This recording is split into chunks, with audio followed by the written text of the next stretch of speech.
Obviously a big team of horses nominated for Saturday. Let's start with the feature race, the Hollandale, and we'll go through the nominations. Tissue, the Group 1 Queen of the Turf winner from last start. She's had a nice tick-over trial in Sydney since. Yeah, she was up here last winter, so she's acclimatised well. She got up here just Monday, settled straight in, and obviously put it all together in a Group 1 in Sydney, which was good to see. And I think Sunny Coast will suit her, a bit forgiving if she can, she can be a bit slow out now and then. So I think she'll run a big race.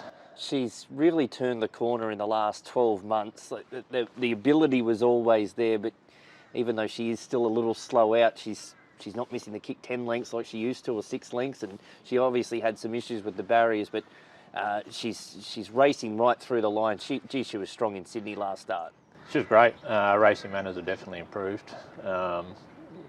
She's just sort of put it all together now, and you see what she's done, won a Group 1 quite comfortably, so I'm sure she'll be very hard to beat Saturday. Yeah, she's 2,000 metre winner of the Matriarch in Sydney, so the 1800, no problems with her.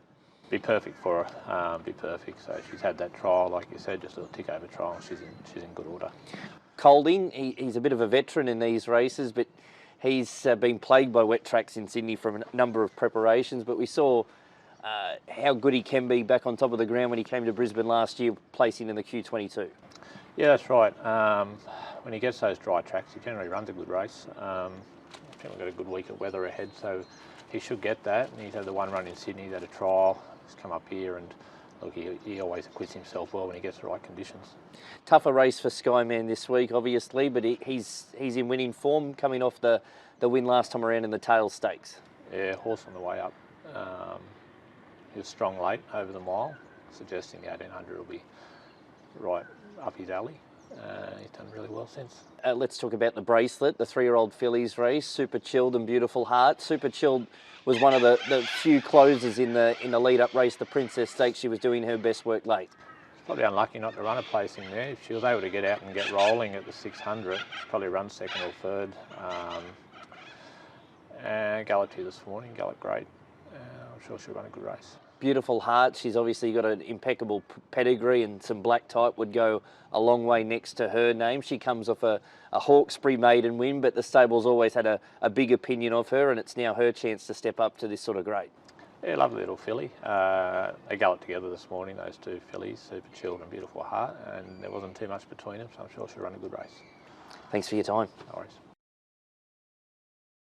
Yeah, thank you. He certainly did, Mitch.